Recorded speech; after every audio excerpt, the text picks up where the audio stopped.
Hey guys, so today I'm going to be showing you how to install the Go Fast Bits diverter valve on your Alfa Romeo Stelvio or Giulia. This also goes for the quadrifoglio motors, at least the actual diverter valve rebuild does. So right now I'm opening the box and I'm going to show you exactly what's inside of it, and then afterwards I'm going to walk you through all the steps to get this installed into your car properly. So inside the box, you're not going to find a set of instructions. You are going to find the diverter valve housing, the longer screws needed to secure it, and then you're going to find the piston that the boost pressure pushes up against, and then the plunger for the electronic actuator. I'll zoom in so I can show you the specifics of each part, and then I'll actually show you that big spring up close because I forgot to show it in the original clip. It sits right there in the box. Alright, on to the installation. So you can go ahead and remove this electrical connector, just slide the clip back and then push down and pull out. You may need to wiggle it back and forth to get it to loosen. Then that hose has that little clip on there that I just slid back. You can undo that with a pair of pliers, but I didn't have this hose connected because I was venting my blow-off valve to atmosphere, or diverter valve.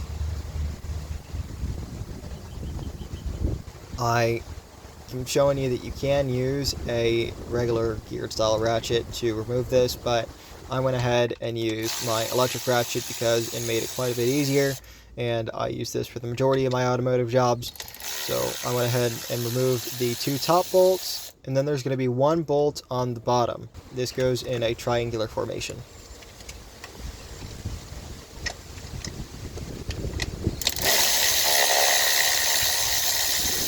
Now, the diverter valve is going to come off with no force whatsoever. As you can see, when I was removing that bottom bolt, that was the only thing holding it on. It literally just started falling off. So for reference, this is the diverter valve up close. This is the OEM style one, so everything is as is what it would be from the factory. There's going to be a little bit of oil on that from your PCV gases.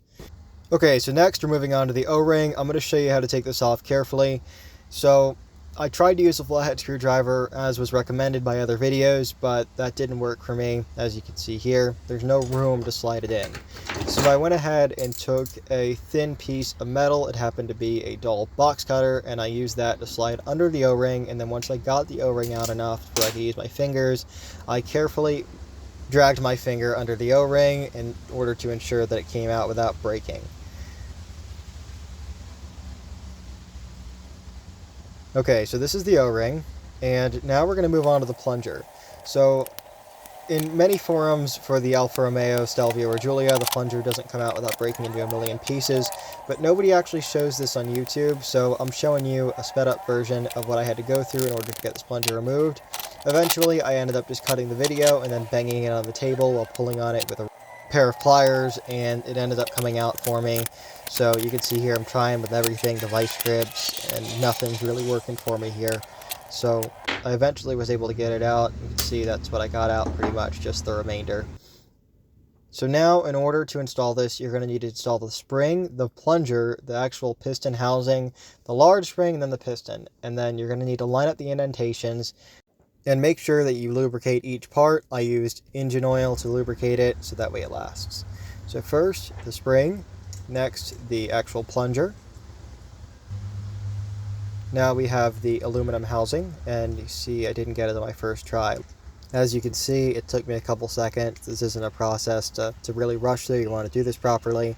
But once I did get the aluminum housing on it properly, and I lined up the indentations, it clicked into place.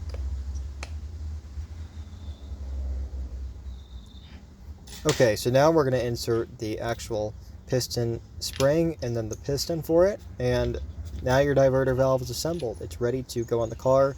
And if you do what I just did for demonstration purposes, then the piston will fall out, so just make sure that you hold that secure when you're installing it into the vehicle.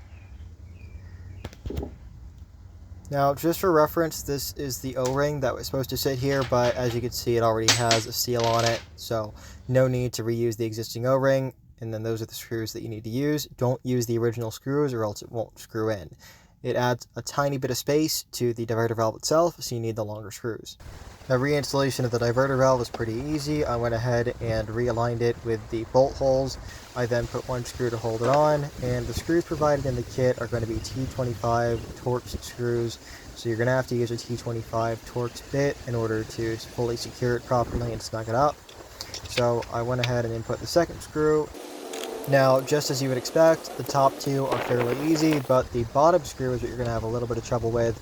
If you clasp both fingers around the diverter valve and you hold the screw up, you can sort of use your other hand to push the screw into place, and then it'll go deep enough where it holds itself. I then used my electric ratchet to try and snug each one of them up, but it didn't have enough torque to fully drive it through, so I went with a manual geared ratchet, and then I used my hand to tighten everything up.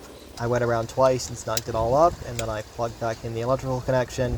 Afterward, I started the car just to make sure there were no leaks, and everything ended up running fairly well. So I'm not sure why nobody else posts a run after they install this, but I went ahead and drove the car, got it warmed up, made sure there were no check engine lights, and then I recorded this run just for you guys. There's no significant difference, but you'll see. I'm going to shift manually here.